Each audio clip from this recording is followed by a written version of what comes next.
साठ वाहे भयभीत उभे हे झाड पान पान शांत आहे सावल्या मुक्याने हलती भवताली विणती माया डोहाच्या खोल तळाशी अतृप्त पसरली छाया निशब्द तरंग उठती अंधार चांदणे हाले आकार गूढ धुक्याला आले विरून गेले रात्रीस खेळ चाले रात्रीस खेळ चाले रात्रीस खेळ चाले रात्रीस खेळ चाले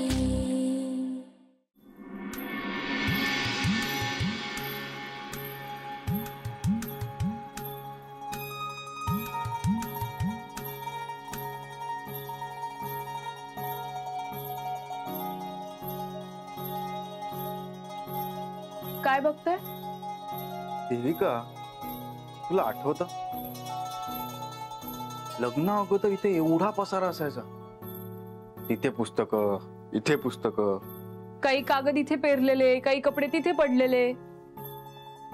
मला वाटतं लग्नाआधी एकदा मी ही रूम आवरली होती, त्यामुळे या रूमचं आधीचं रूप मला चांगलंच माहितीये.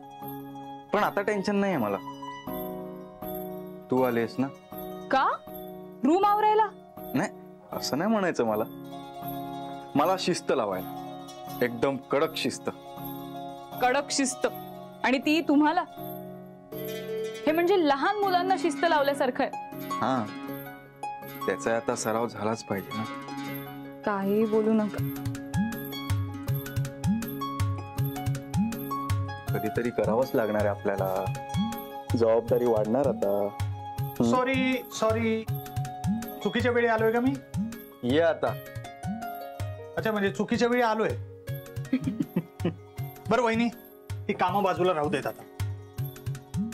अरे काय लग्न झालंय तुमचं, काही प्लॅनिंग वगैरे आहे का नाही बाहेर जायचं? हे बघ विश्वास, पोलिसांनी काय सांगितलं आठवतं ना? आम्ही कोणीच गावातून बाहेर नाही जाऊ शकत. तुम्हाला गावाच्या बाहेर काढण्याची जबाबदारी माझी, मग तर झालं. नको रे, आधीच घरात टेन्शन चालू आहे. त्यांना सोडून मी का जाऊ? हो, नकोच आता बाहेर पडायला. हे बघ, सगळं सॉर्ट आउट झालं ना की आम्ही नक्कीच जाऊ. ठीक आहे, पण जेव्हा ठरेल तेव्हा मला सांगायचं. मी तुमचं बुकिंग करणार आहे, तुमच्या लग्नाचं गिफ्ट. नक्कीच, जसं तू म्हणशील. बरं वहिनी, तुम्ही आवरत होतात ना? हो. मग तुमची जर परवानगी असेल तर मी अभिरामला जरा बाहेर घेऊन जाऊ. हो, परवानगी कसली मागताय? अरे म्हणजे काय, माझा मित्र आता नवरा झालाय तुमचा. तुमच्या परवानगीशिवाय त्याचा पायही घराबाहेर पडणार नाही. चल रे, खूप झाली थट्टा. चल जाऊ. आलोच मी. चल.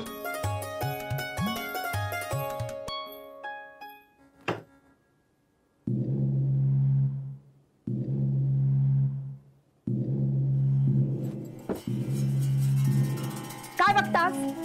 मग काय करू, माका पण कळत नाही काय करूचा. सगळ्यांका डोक्यावर घेऊन बसा. कोण हा तो विश्वासराव? काय गरज हा त्या घराच्या गोष्टीमध्ये बोलूची? अगं मग त्याला सांगणार तरी कसा? अभिरामाचा मित्र हा ना, पाहुणा हा. वय ना, मग पाहुण्यासारखा रह म्हणून सांगा त्याका. आमच्या घरात लुडबुड करायची नाही.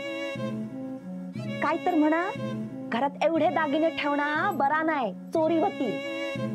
आणि जाऊबाई पण त्याच्या होक होक करतात. काय आत्ताच हा काय? वहिनी आधीपासून दागिने बँकेत ठेवू सांगत होत्या. मी म्हणते की त्या ठेवायचं थे दागिने. इतकी वर्ष घरातच होते ना, आणि आता हे म्हणतात म्हणून घरातून बाहेर काढायचं दागिने. तर करायचंच नाही हे तर सांगितलं ना मी सगळ्यांच्या तोंडावर. पण अभिराम भाऊजींका बघितलास ना कसे तयार झाले? ता काय नाही, दागिने घरातून बाहेर जाऊक नको. त्यापेक्षा ह्या विश्वासरावाकच घरातून बाहेर काढूक वय. डोक्यावर बसून मिऱ्या वाटत ना. आज ना उद्या जायत ना तो. काय माहित असेपर्यंत काय रंग उधळला आणि दागिने घरातून बाहेर गेले तर मग काय करायचा, कसा काढायचा त्याला घरातून बाहेर. असं सांगून तो जाणार नाही. पण त्याका पण काही कळत नाही काय हो, लगीन झाला अजून किती दिवस पाहुणचार करायचो याचो. अभिरामक सांगितलं तर. तेव्हा अक्कल वाटत होतो तेव्हा काय चाळण घेऊन गेलेलास काय. काय बोलतोस ह्या. मग काय कळत नाही काय तुमका. तुम्ही अभिराम भाऊजींका सांगशाल आणि ते ऐकतील असा वाटतं काय तुमका. ता काय नाही आपल्याकच बघू वया त्या विश्वासरावा कसा बाहेर काढायचा. पण माका एक भीती हा, दागिने हाय ठेवून खराच गेले तर, म्हणजे आपल्याक नाही मिळाले आणि दुसऱ्यानं हात मारल्यानंतर. मारूचो प्रयत्न तर झालेलो. खिडकीचे गज तुटलेले होते. कोण करता ह्या सगळं. माका तर नाथावरच संशय येत. नाथा. होय, आजकाल त्याचा वागणा बदललेला दिसता.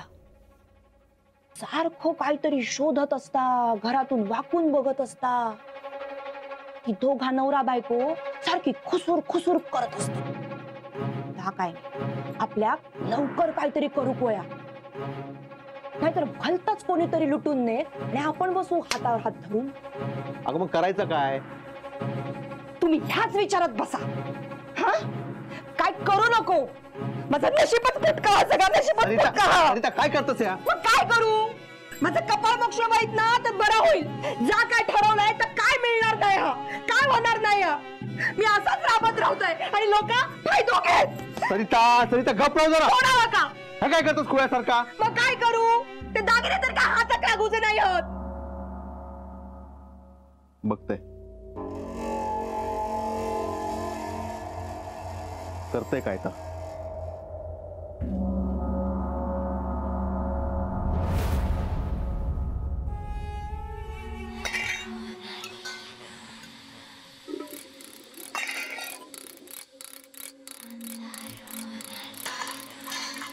एमे काय झाला गो, किती गाजळ आपट करतस.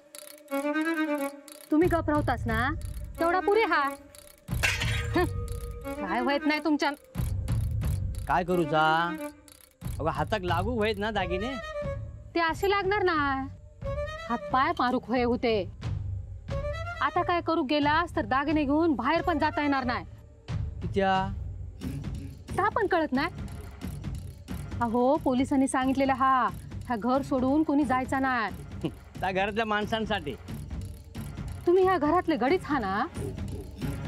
त्याच्यात ह्यांच्या सगळ्या कामात तुमचो हातभार असता ह्या सगळ्या गावाक माहित हा. आता हायसून गेलास तर पोलिसांका वाटत तुम्हीच नेमका मारलास. यमे मी काय नाही केलं. हा पण चौकशी होयत आणि तुम्ही सापडलास तर मी काय करू. आयुष्यभरासाठी या नायकांची चाकरी करत बसूची हा. यमे गप्राव. हा आधी माझा डोका उठला हा सांगून ठेवतोय. तुमचा सदा न कदा डोका सुटलेला असता. काय सांगितलेला हा आता कधी केला हास काय. काय होणार नाही तुमच्या. गडी म्हणून राहुलास, गडी म्हणूनच मारूचा हा. का पण ह्याच वाड्यात कुत्रा पण विचारणार नाही. बघत राहा. यमे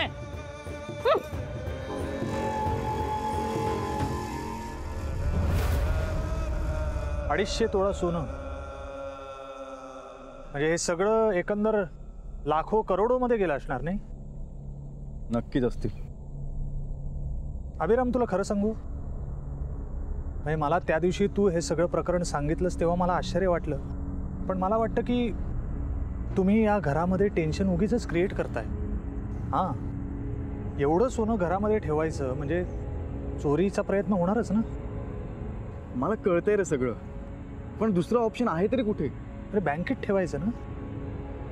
आई तयार झाली पाहिजे ना रे, त्यात घरातले तयार झाले पाहिजेत. अरे मग तू सांगायचं ना त्यांना. मला एक कळत नाही, तू या सगळ्या प्रकरणामध्ये शांत काय आहेस. हे बघ विश्वास, इतकी वर्ष झाली मी बाहेर होतो अभ्यासासाठी. घरात काय घडतंय कशामुळे घडतंय मला काहीच माहिती नव्हतं रे. हे सगळं नवीन आहे मला. त्यात हा दागिन्यांचा मुद्दा जेवढा माझ्यासाठी नवीन आहे ना तेवढाच दत्ता दादा आणि सरिता वहिनींसाठी नवीन आहे. म्हणजे हे कोणालाच माहित नव्हतं. आई सोडून एक कुणालाच माहिती नव्हतं. आता त्या दागिन्यांमध्ये सुषमालाही वाटा पाहिजे, त्यात आमची छायालाही वाटा पाहिजे. सगळेच त्या दागिन्यांच्या मागे लागलेत रे. एक मिनिट, सुषमा ही शेवंताची मुलगी, तिचा याच्याशी काय संबंध? त्यातले काही दागिने शेवंताचे होते. ती गेल्यानंतर उतरवले होते अंगावरून तिच्या. आता सुषमा तिची मुलगी आहे, तर तिच्या आईचे दागिने सुषमाला पाहिजे, आणि छायाच्या लग्नाचे दागिने पण त्यात आहे, ते पण तिला पाहिजे. पण मग घरातले कोणीच काही बोलत नाही का?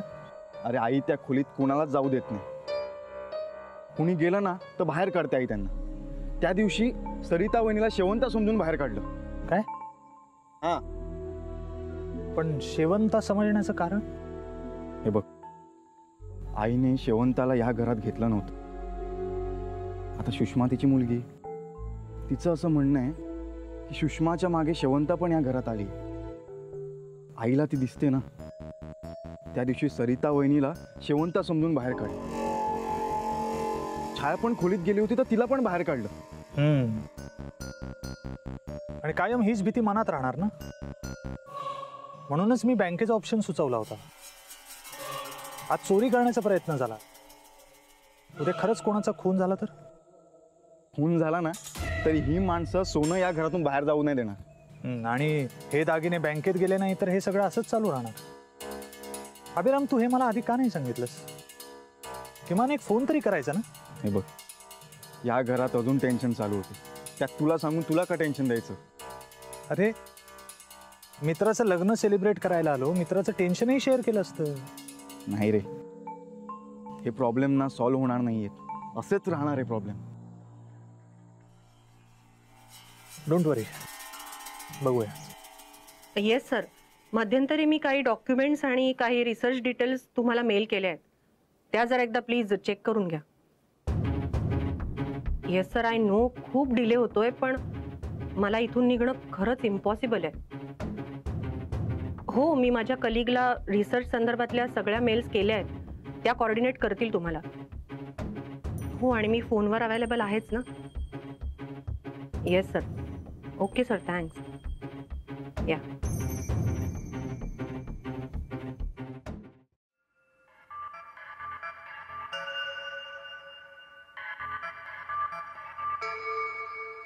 पांडू पण ना कुठेही काहीही बरं.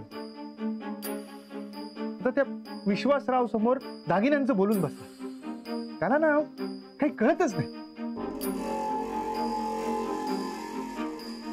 निलिमा,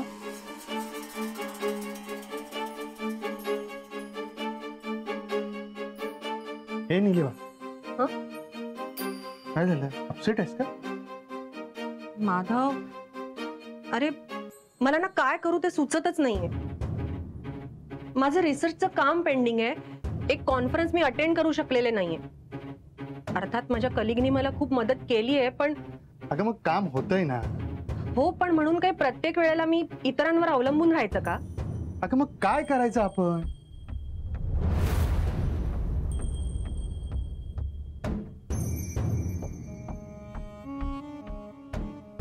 आपण काहीच करू शकत नाही ना, याचाच त्रास होतोय. निलिमा, आपण इथे चांगलेच अडकलो. मला सुद्धा कॉलेजला जायचंय, तसं मी कळवलं सुद्धा, पण नेमकं कारण काय सांगायचं? आपल्यावर खुनाचा आरोप आहे असं सांगायचं का? एक्सक्यूज मी, खुनाचा आरोप नाहीये, त्याची फक्त चौकशी होती. हो, पण न जाण्याचं कारण खूनच आहे ना. तरी मी तुला ह्या आधीच सांगत होते, तेव्हाच इथून जायला हवं होतं आपण, पण नाही ऐकलंस माझं. कित्येक वेळा तुला सांगितलं या सगळ्यामध्ये तू अडकू नकोस, पण नाही ऐकलंस. अडकलास ना आता, आणि आता असा अडकलाय की इथून कधी बाहेर पडणार ते सुद्धा सांगू शकत नाही होत. यापेक्षा तू मुंबईला गेली होतीस ना, तेच योग्य होतं. तू इथे होतास ना, म्हणून मी परत आले, आणि परत आले नसते ना तर तू या सगळ्यामध्ये अडकलायस हे कळू सुद्धा दिलं नसतंस तुम्हाला. मग आता आपण काय करायचंय? आता काय? काही नाही, चौकशी पूर्ण होईपर्यंत इथेच थांबायचं. पण हो, चौकशी पूर्ण झाली की लगेच निघायचं. हो हो, लगेच निघू.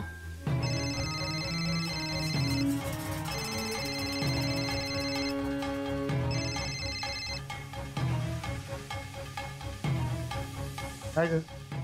कोणाचा फोन होता? सोड, लक्ष देऊ नको.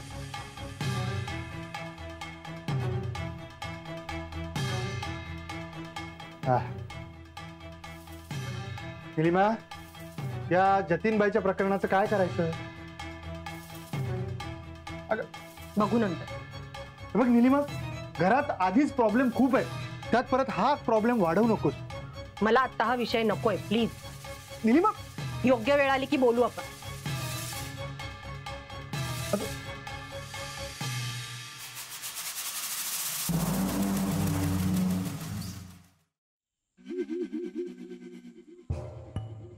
हे सगळीच प्रकरणं एकमेकात गुंतलेली आहेत. अरे तेच सांगतो ना मी तुला. आणि आता तर आपापसात वाद सुरू झाले. नाही, ते एक वेळ समजुतीने सॉल्व्ह करता येतील, पण सुरुवातीला हे जे काही घरात चाललंय ना, हे थांबलं पाहिजे. त्यात आता बाहेरची प्रकरणं तुमच्या घरात येत आहेत. नेनेंचा खून झाला, कुणी केला माहित नाही, पण सगळ्या गावाला माहिती आहे की त्यांचे तुमच्याबरोबर वाद होते. त्यामुळे साहजिकच आरोप तुमच्यावर जाणार. तो कसा खोडून काढणार? अरे पण गुन्हा आम्ही केलाच नाही तर खोडून कसा काढणार? मुळात आरोप होणंच चुकीचं आहे. हो, पण पोलीस इन्व्हेस्टिगेशन करणारच ना. हे बघ, ती त्यांची ड्युटी आहे, ते करतीलच. आणि त्यात एखादा पुरावा तुमच्या विरोधात गेला तर काय करणार आहेस तू? तर काय, पुरावा खोटा असेल तो. हो, पण तो पुरावा खोटा आहे हे प्रूव्ह करावं लागेल ना. मुळात खरा गुन्हेगार कोण आहे हे सापडलं पाहिजे.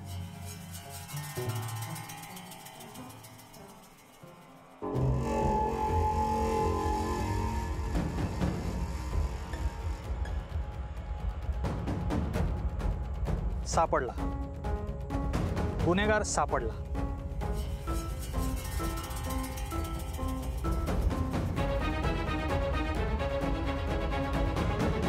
सुषमा,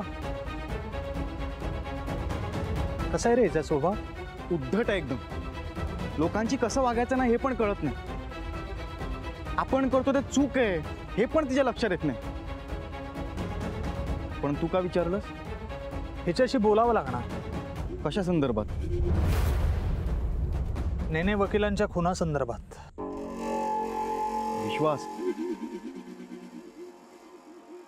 तू थांब इथेच, मी जाऊन आलो. सुषमा,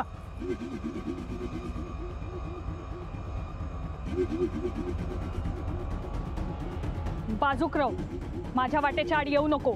नेनेंचा खून तूच केलास ना? ह्या तुमका कोणी सांगितलं? नाही, अभिरामने काही नाही सांगितलं मला. पण पुरावे हेच सांगतायत की नेनेंचा खून तू केलायस. पुरावे आहेत तुमच्याकडे? आणि पुरावे तुझ्या समोर आणले तर? नंबर 1,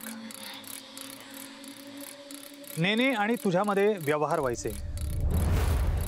तू जमिनीच्या कागदांवर पण सह्या केल्या होत्यास. आणि तू तुझ्या आईचे दागिने तुला परत मिळावेत अशी अट ठेवली होतीस. नंबर 2, ना जमिनीचा व्यवहार पूर्ण झाला ना दागिने तुला मिळाले. नंबर 3, या सगळ्या प्रकरणावर संतापून तू त्यांच्या ऑफिसमध्ये गेलीस. तुमच्यात बोलणं झालं, सॉरी, तुमच्यात वाद झाला. आणि या सगळ्या प्रकरणावर संतापून तू त्यांच्यावर वार केलास, इथे गळ्यावर. नाईक पण तेव्हा थयच होते. तुझ्यानंतर त्यांनी तो वार पाहिला आणि त्यांना दवाखान्यात घेऊन गेले. आणि तू सगळ्या गावामध्ये बातमी पसरवलीस की नेनेंवर वार नायकांनी केला. नेने आणि नायकांच्या वादाचा तू फायदा उचललास तुझा गुन्हा लपवण्यासाठी. पण तुझा प्रयत्न फसला. त्यामुळे तू नंतर नेनेंचा खून केलास. हो, तू नेनेंचा खून केलास. काहीतरीच काय बोलताय तुम्ही? या सगळा खोटा हा. मग खरं काय? नायकांनीच नेनेंका मारल्याने. याचा पुरावा? पुरावे पोलीस शोधतील, पण माझ्यावर आळ घ्यायचो नाही. नाहीतर मी काय करीन माहित नाही. काय करणार आहेस तू? नेनेंसारखं मलाही संपवणार आहेस? कोण हास तू? हाय पाहुणा म्हणून इला हास ना, तर मग तसंच राहा. या घरातल्या वादात पडू नको.